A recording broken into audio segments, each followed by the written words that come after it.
വയനാട്ടിലെ ജനത ബിജെപിയുടെ വർഗീയ അജണ്ടകൾ അവഗണിക്കുമെന്ന് വീണ്ടും Wandoor MLA A P Anilkumar പറഞ്ഞു. കെട്ടിവെച്ച കാശ് പോകാതിരിക്കാനുള്ള സുരേന്ദ്രന്റെ അവസാനത്തെ അടവാണ് ഗണപതി വട്ട വിവാദമെന്നുമാണ് അദ്ദേഹത്തിന്റെ പ്രതികരണം. അതൊന്ന് കേൾക്കാം.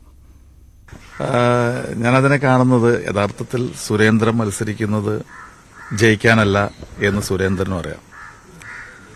ആദ്യ റൗണ്ട് കഴിഞ്ഞപ്പോൾ തന്നെ സുരേന്ദ്രൻ ഒരുപാട് പുറകിലാണ് എന്നുള്ളതും കെട്ടിവെച്ച കാശ് കിട്ടാൻ വേണ്ടിയുള്ള മത്സരമാണ് സുരേന്ദ്രൻ നടത്തുന്നത്.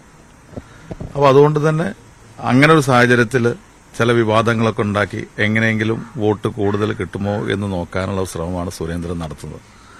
സുരേന്ദ്രൻ അറിയുന്നതല്ല കേരളത്തിലെ ഒരു സോഷ്യൽ ഫാബ്രിക് എന്ന് പറയുന്നത്. നമ്മുടെ ഇതുപോലെ തന്നെ കമ്മ്യൂണലായിട്ടുള്ള മതപരമായിട്ടുള്ള ഒരു സൗഹൃദവും ബന്ധമൊക്കെ ജനങ്ങൾ തമ്മിലുള്ളത് അദ്ദേഹത്തിന് അറിവുള്ളതാണല്ലോ. അത് ഏത് തരത്തിലുള്ള പ്രസ്താവന നടത്തിക്കഴിഞ്ഞാലും വിഭാഗീയത ഉണ്ടാക്കാൻ എത്ര ശ്രമിച്ചാലും കേരളത്തിന്റെ ഒരു സാഹചര്യത്തിൽ, വയനാടിന്റെ സാഹചര്യത്തിൽ അതൊക്കെ ജനങ്ങൾ തള്ളിക്കളയും.